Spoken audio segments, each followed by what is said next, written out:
Hi Gauri. Camera എടുത്തേ. ഗൗരി എന്താ എമൗണ്ടില്? ഞാൻ രാമചന്ദ്രയില് കുറച്ച് ഡ്രസ്സ് പർച്ചേസ് ചെയ്യാൻ വേണ്ടി വന്നതാ. അല്ല രാമേന്ദ്രയില് ഹൈപ്പർ മാർക്കറ്റ് മാത്രമല്ലേ ഉള്ളൂ? അപ്പൊ ഇതൊന്നും അറിഞ്ഞില്ലേ? രാമചന്ദ്രയുടെ പുതിയ ക്ലാസിക് ഫാഷൻ സ്റ്റോർ സ്റ്റാർട്ട് ചെയ്തിട്ടുണ്ട്. അതിന് ലോകപരിചയം വേണം.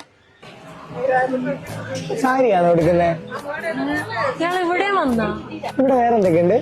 ഇവിടെ എന്തില്ല എന്ന് ചോദിക്കേ. ഇവിടെ ലേഡീസ് വെയർ ഉണ്ട്, പിന്നെ അവിടെ മെൻസ് വെയർ ഉണ്ട്, കിഡ്സ് വെയർ ഉണ്ട്, വെഡിങ് കളക്ഷൻസ് ഉണ്ട്, ഫാൻസി ഐറ്റംസ് ഉണ്ട്, ഫുഡ് വെയർ ഉണ്ട്, അങ്ങനെ സകല സാധനങ്ങൾ ഇവിടെ ഉണ്ട്. പുതിയതായതിന്റെ റേറ്റ് ഒക്കെ കൂടി കാണുമല്ലേ? ആര് പറഞ്ഞു? ഇത് ഫേസ് ലിഫ്റ്റ് വേർഷൻ ആയാലും ബാക്കി എല്ലാ രാമചന്ദ്ര പോലെ തന്നെ ഇവിടെ അഫോർഡബിൾ റേറ്റ് ആണ്. ഇനി വേറെ കളർ ഉണ്ടോ? വൈറ്റ് ആണോ നല്ലത്? പിങ്കല്ലേ കുറച്ചുകൂടെ നല്ലത്? അത് ഞാൻ നോക്കിക്കോളാം. ഗൗരി മേക്കപ്പ് ഒന്നും ഇല്ല എന്ന് പറഞ്ഞിട്ട് ഇടാറില്ലെങ്കിൽ നോക്കിക്കൂടി. സാരിയൊക്കെ നോക്കുന്നുണ്ട്. കല്യാണൊക്കെ ആയല്ലേ, നമ്മളൊന്നും അറിയിച്ചില്ല. ഞങ്ങൾക്ക് എന്തൊക്കെ അറിയണം? ഞാൻ രാമേന്ദ്രനാണോ സാധനങ്ങളൊക്കെ മേടിക്കാറ്. അതിന് ഗൗരി ബില്ല് ചെയ്യണോ? കണ്ടിട്ട് മനസ്സിലായില്ലേ? ആണെങ്കിൽ ഇതൂടെ ബില്ല് ചെയ്തോ.